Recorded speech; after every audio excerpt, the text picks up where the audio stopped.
Saviez-vous que la France est en avance en matière d'accessibilité? Oh là là, je vous vois déjà fulminer derrière vos écrans. Je m'appelle Martin et aujourd'hui je vous amène en voirie, on va parler feux sonores radiocommandés.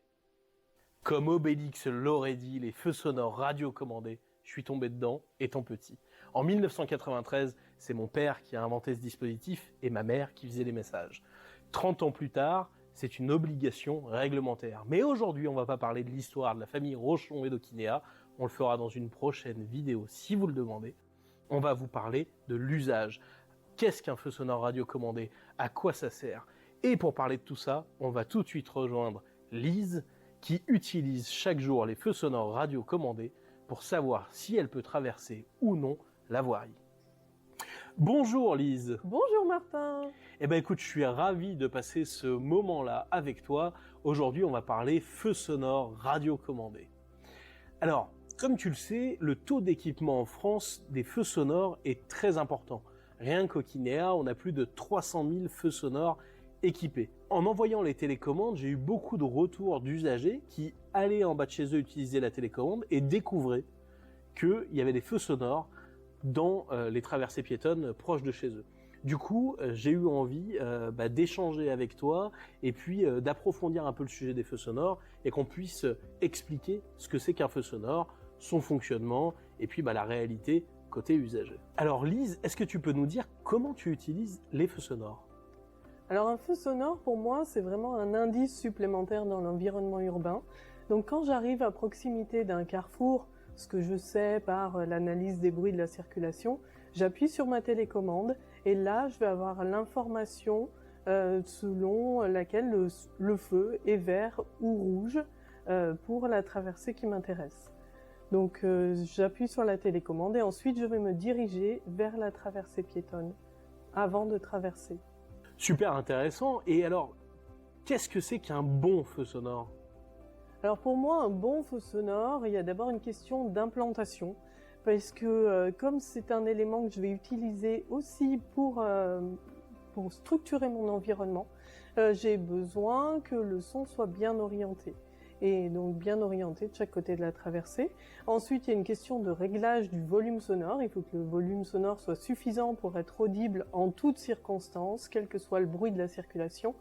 Et enfin, il y a un paramètre qui est très important, c'est le nom de la rue qui doit être paramétré de manière à ce que je sache que j'entame bien la traversée que je veux faire plutôt que la traversée perpendiculaire, ce qui évidemment causerait pour moi de la désorientation et voilà, ça me ferait peut-être perdre mon itinéraire.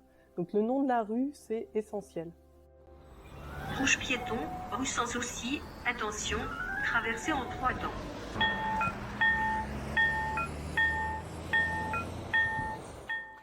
Ok, super intéressant, merci Lise. On sait que les feux sonores sont réglementaires, est-ce que tu peux nous en dire un peu plus là-dessus? Les feux sonores, c'est une obligation déjà dans la mise en accessibilité de la chaîne du déplacement qui est introduite par la loi handicap de 2005 et ils ont été instaurés dans la réglementation par le décret et l'arrêté sur la voirie, donc qui date de fin 2006, début 2007. Il faut savoir aussi que cet équipement, il répond à une norme.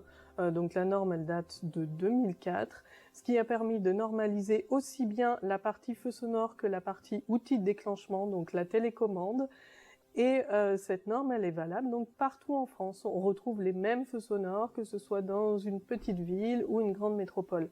Ok, super intéressant Lise. Mais du coup, les villes, elles doivent installer des feux sonores à quel moment?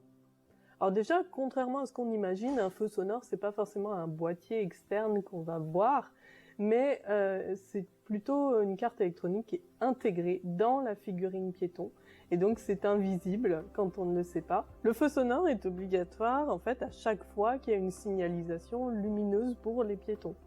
Donc ensuite, les villes, elles ont l'obligation d'installer un feu sonore à chaque fois qu'il y a un nouveau feu, donc une création ou un remplacement de feu, mais également à chaque fois qu'il y a des travaux sur un carrefour, il y a une obligation de mise aux normes accessibilité pour l'ensemble du carrefour, donc ça comprend la mise aux normes du feu, Et puis, elles ont une autre obligation qui est de programmer la mise en accessibilité de la voirie dans le cadre du plan d'aménagement de la voirie et des espaces publics, et donc de mettre petit à petit leur parc de feu en accessibilité et donc de les sonoriser.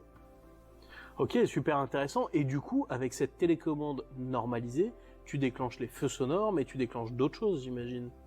Oui, il y a également des balises sonores qu'on peut installer à l'entrée des bâtiments ou des stations de métro, par exemple, qui permettent de les localiser et d'obtenir de l'information sur ces lieux. Il y a aussi les bornes d'information voyageurs qui donnent le temps d'attente et la direction des bus.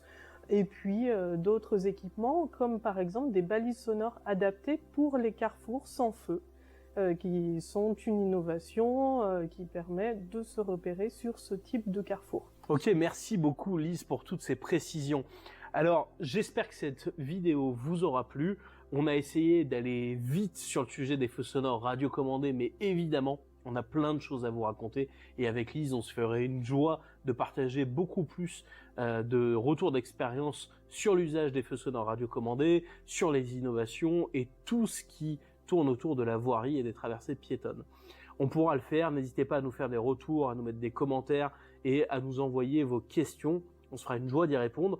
Évidemment, vous pouvez retrouver Lise en direct sur les réseaux sociaux Accessibilité DV. Elle a également un site internet accessibilité-dv.fr et je vous donne son adresse mail en direct, lise, L-I-S-E, @okinea.com. N'hésitez pas à lui envoyer des messages, à lui envoyer vos questions. Elle vous répond vraiment rapidement et toujours avec sa super expertise. Merci beaucoup Lise pour ton temps. Merci J'étais Martin. ravi de partager ce moment-là avec toi et je te dis à très vite. Pareil, à très vite.